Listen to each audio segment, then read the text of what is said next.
Hello friends, tacky sir जी YouTube channel पे आपका स्वागत है। दोस्तों, सभी बच्चे केंद्रीय विद्यालय में एडमिशन कराना चाहते हैं और पेरेंट्स चाहते हैं कि उनको अच्छी से अच्छी शिक्षा उनके बच्चों को मिले।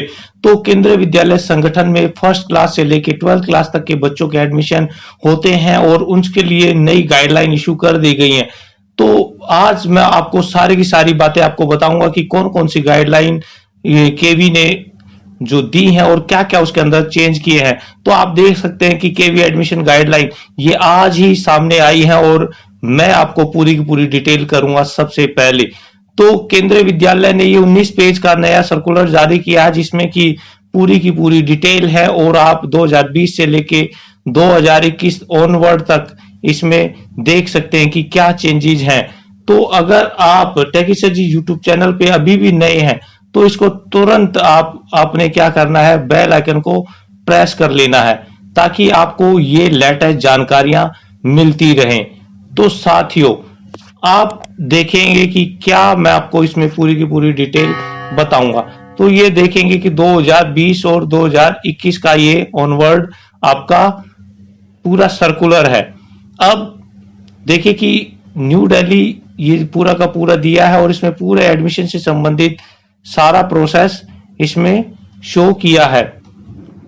तो केंद्रीय विद्यालय ने पूरा बताया कि जो पहले जो जितने भी हमारे ऑर्डर थे इसके रिगार्डिंग वो सारे के सारे कैंसिल कर दिए गए हैं। अब वो मान्य नहीं होंगे। तो इन्होंने डेफिनेशन इसमें बताई है। जो सेंट्रल गवर्नमेंट एम्प्लॉय है जो कि यहाँ पे रेगुलर बेस पे काम करता है वो ट्रांसफेरेबल क्या है कि 7 साल से में जिसकी चेंज होती रहती है, जो उसकी पोस्ट है, जो ट्रांसफरेबल जॉब है, तो ट्रांसफर ये सारी की सारी उन्होंने बताई है कि डेफिनेशन क्या क्या है। तो आप इनको पढ़ सकते हैं। अगर आपको कोई प्रॉब्लम हो तो वो हम कमेंट बॉक्स में आप बताएं तो उसकी पूरी की पूरी डिटेल दी जाएगी।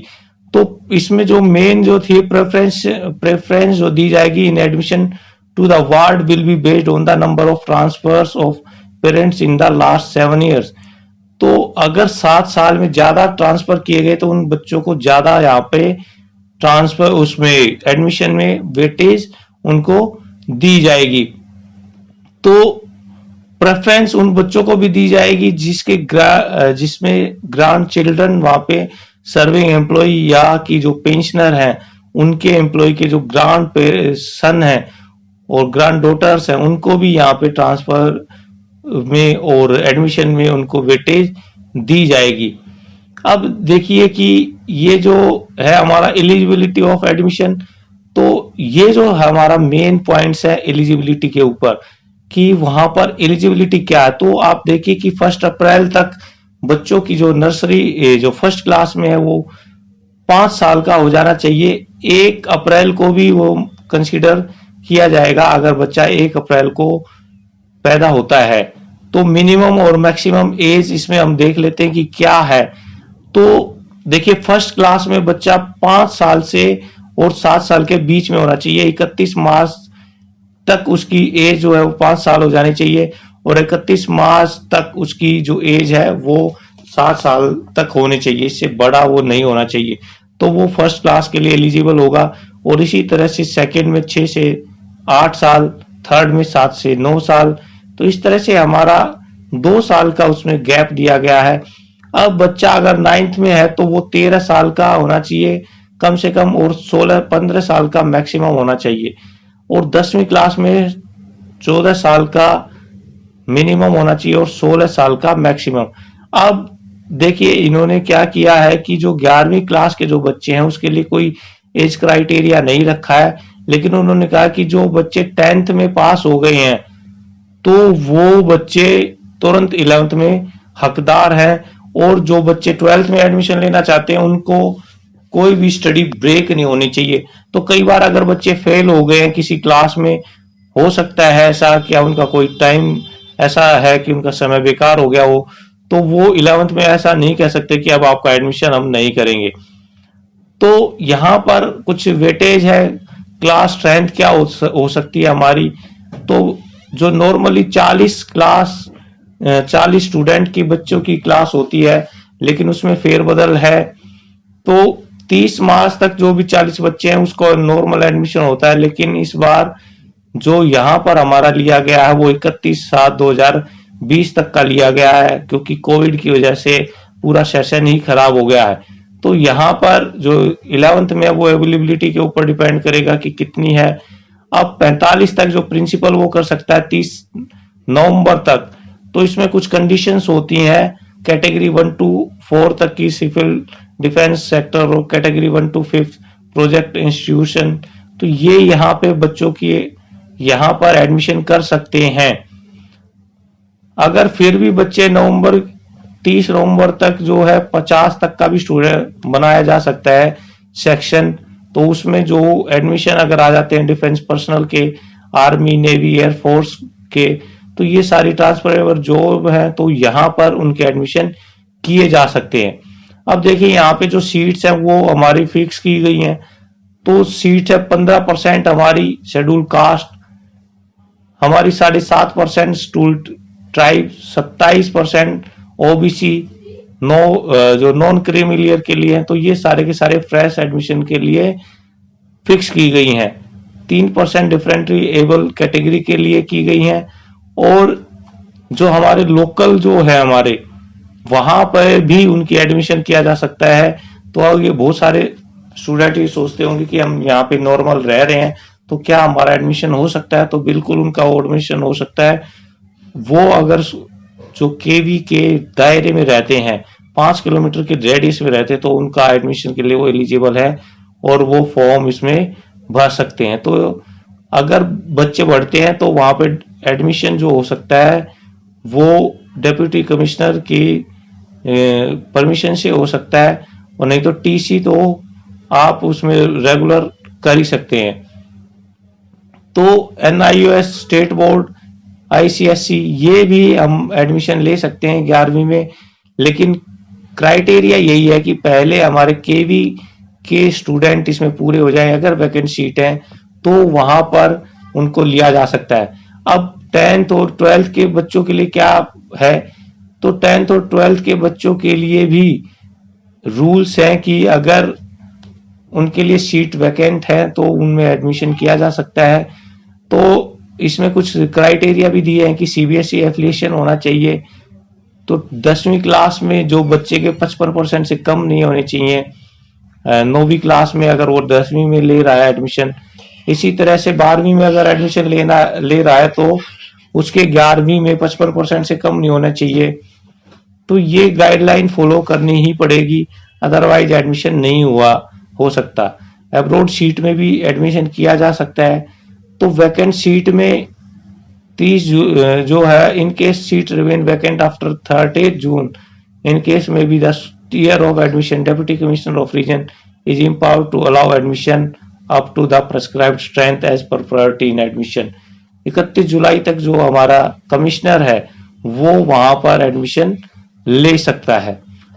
तो ये जो एडमिशन है वो लगातार चलते रहते हैं, तो ऐसा नहीं है कि बीच में बंद हो जाएंगे। जो हमारे कॉम्पिटेंट अथॉरिटी है वो बीच में एडमिशन की परमिशन दे देती है। तो कुछ स्पेशल प्रोविजन है, ये मैंने कई बार बताया है आपको। तो यहाँ पर आप इसको भी देख सकते हैं कि कैटेगरी क्या है, ग्रांट चिल्ड्रंस के बच्चे कैसे आ सकते हैं, एमपीज के बच्चे कैसे आ सकते हैं, जो नेशनल अवार्डी टीचर हैं उनके बच्चों को प्रेफर किया जाएगा, नेशनल स्टेट लेवल के बच्चों को किया जाएगा। तो मिनिस्ट्री ऑफ HRD के admit every year of in order issued by KVS headquarter 30 जून तक इनको कर सकते हैं। तो ये कुछ कैटेगरीज हैं जो जनरल स्टूडेंट्स के लिए एप्लीकेबल नहीं है। तो हम इसमें मेन जो बातें हमारे लिए वही हम इसमें से देख रहे हैं।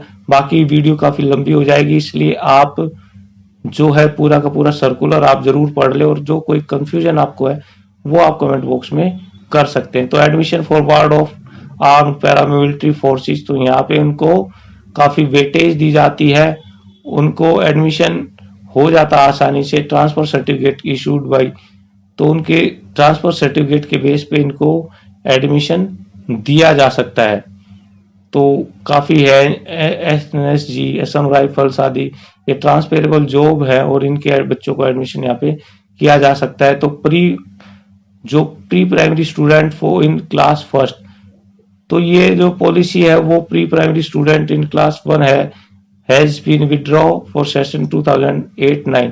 तो ये पहले जो प्री प्राइमरी के जो स्टूडेंट एडमिशन होते थे उनको विड्रॉ कर लिया गया था, तो अब केवल फर्स्ट क्लास के लिए ही है। तो ये काफी कैटेगरीज है जिसके माध्यम से एडमिशन किए जा सकते हैं। तो जो है एडवर्टाइजमेंट प्रोसीजर फॉर एडमिशन, जो प्रोसीजर है वो फर्स्ट वीक में मई के में आ जाता है, लेकिन इस बार काफी दिक्कतें आई हैं, तो रजिस्ट्रेशन करना पड़ता है। इसमें ऑनलाइन इसका रजिस्ट्रेशन करना पड़ेगा। अगर जो फर्स्ट क्लास में बच्चे एडमिशन चाहते हैं तो उनको ऑनलाइन ही एडमिशन लेना पड़ेगा, अदर क्लासेस में ऑफलाइन एडमिशन को मान्य किया जाएगा। तो ये जो फॉर्म है वो free of cost registration form है, वो फ्री ऑफ कॉस्ट करना पड़ेगा, ऑनलाइन मोड में किया जाएगा जब ऑनलाइन पोर्टल लाइव हो जाएगा। तो इसके साथ साथ अटेस्ट कॉपी आपको जमा करानी पड़ेगी, तो उस एप्लीकेशन फॉर्म के साथ जब आपका रजिस्ट्रेशन हो जाए। तो डॉक्यूमेंटेशन क्या है, तो इसमें फर्स्ट क्लास के बच्चे के लिए certificate of proof for age, तो बर्थ सर्टिफिकेट के लिए उसकी एज प्रूफ चाहिएगा, जिसके की जो म्युनिसिपल कॉरपोरेशन है वहां से आप उसका ले सकते हैं एडमिशन करवाने के लिए उसका डेट ऑफ बर्थ। इसके बाद में अगर जो एसएलसी है तो बाद में एसएलसी पे डेट ऑफ बर्थ लिखी जा सकती है, फर्स्ट क्लास के बाद में तो उसकी कोई ज्यादा जरूरत नहीं है, तो एसएलसी से ही काम चल जाएगा। तो ईडब्ल्यूएस नॉन क्रिमिनल आदि के लिए भी सर्टिफिकेट की जरूरत पड़ेगी, तो एससी एसटी और ईडब्ल्यूएस ओबीसी बीपीएल, तो ये सभी के लिए अथॉरिटी ने बना रखे उनके ऑर्डर, वहां से सर्टिफिकेट को आपने लेना पड़ेगा, सर्विस सर्टिफिकेट लेना पड़ेगा। तो ये सारी चीजें बहुत इंपॉर्टेंट है और जिसके माध्यम से ही बच्चों का एडमिशन हो पाएगा। तो method of admission in class 1, तो पूरा का पूरा मेथड यहाँ पे बताया जाएगा। तो 25% तो वो जो है वो फ्रेश एडमिशन इसमें कहलाएगा, जो राइट टू एजुकेशन आरटी इसको कहलाया जाता है।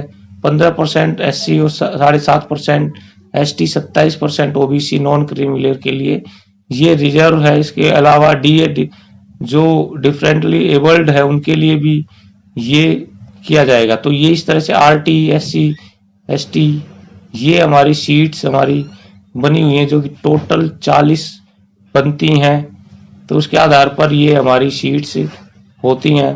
तो आरटी लॉटरी के द्वारा इसमें एडमिशन करेंगे। सिंगल गर्ल चाइल्ड के लिए भी एसजीसी को माना जाएगा। अगर एक साथ पहली 2 बच्चियां ट्विंस हैं तो उसको सिंगल गर्ल चाइल्ड के उसमें ही माना जाएगा। तो ये काफी पॉइंट्स हैं। अगर इसमें आपको कोई प्रॉब्लम आपको लगे तो आप जरूर हमें कमेंट बॉक्स में करें। आप कहां पर एडमिशन कराना चाह रहे हैं वो भी आप जरूर बताएं। अगर आपको कुछ भी समझने में आपको दिक्कत आती है तो कमेंट बॉक्स में आप जरूर बताएं। और हाँ, आपकी बार जल्द ही एडमिशन शुरू होने वाले हैं और इसी वीक में एडमिशन के लिए जो नोटिफिकेशन है वो आपका आ जाएगा। जो ओपन जो नेबरहुड के जो बच्चे हैं उनकी रेडियस जो है वो 5 किलोमीटर के रेडियस में माना जाता है, अगर वो अर्बन एरिया में है। अगर बाहर है तो 8 किलोमीटर की रेडियस में उसको माना जाएगा। तो प्रूफ ऑफ रेजिडेंस वहां पे आपको रखना पड़ेगा। तो इसके लिए जो है कमेटी बनाई जाएगी जिसमें प्रिंसिपल, 2 पेरेंट्स, बीएमसी मेंबर और स्टूडेंट को भी शामिल किया जाएगा। तो ये सारी फ्री ऑफ कॉस्ट होगी। 8वीं तक की जो पढ़ाई है उसमें बहुत कम चार्ज देने पड़ेंगे और जो 2nd से लेके 8 तक का बच्चे का एडमिशन है वो इसी तरह से किया जाएगा और इसमें कोई टेस्ट इसमें नहीं लिया जाएगा। लेकिन 9th क्लास में जो है एडमिशन के लिए टेस्ट देना पड़ेगा और वहां पर Hindi, English, maths, social science और साइंस ये सारे सब्जेक्ट आएंगे। 20-20 मार्क्स के होंगे, टोटल 100 मार्क्स का होगा। 3 घंटे का ये पेपर होगा जिसमें 33% जो मार्क्स लेने जरूरी है, नहीं तो उसको एलिजिबिलिटी नहीं मिलेगी। इसी तरह से जो 11th है वहां पे भी बच्चों के लिए कुछ क्राइटेरिया बनाया गया है। तो वहां साइंस, कॉमर्स, ह्यूमैनिटी आदि के बच्चों के लिए है। तो साइंस अगर लेनी है तो वहां पे 60% आपके होने चाहिए। अगर कॉमर्स है तो 55%, ह्यूमैनिटी है तो वहां पे सभी बच्चों को पास होना चाहिए, तभी चलेगा, एडमिशन वहां पे आप ले पाएंगे। तो ये सारे के सारे रूल्स अभी बिल्कुल नए बने हैं और पुराने सारे के सारे खत्म कर दिए गए हैं। तो अगर आप टेकीसजी यूट्यूब चैनल पे अभी भी नए हैं तो इसको तुरंत सब्सक्राइब कर ले और बेल आइकन को प्रेस कर ले ताकि आपको ऐसी नोटिफिकेशन मिलती रहे। धन्यवाद। जय हिंद।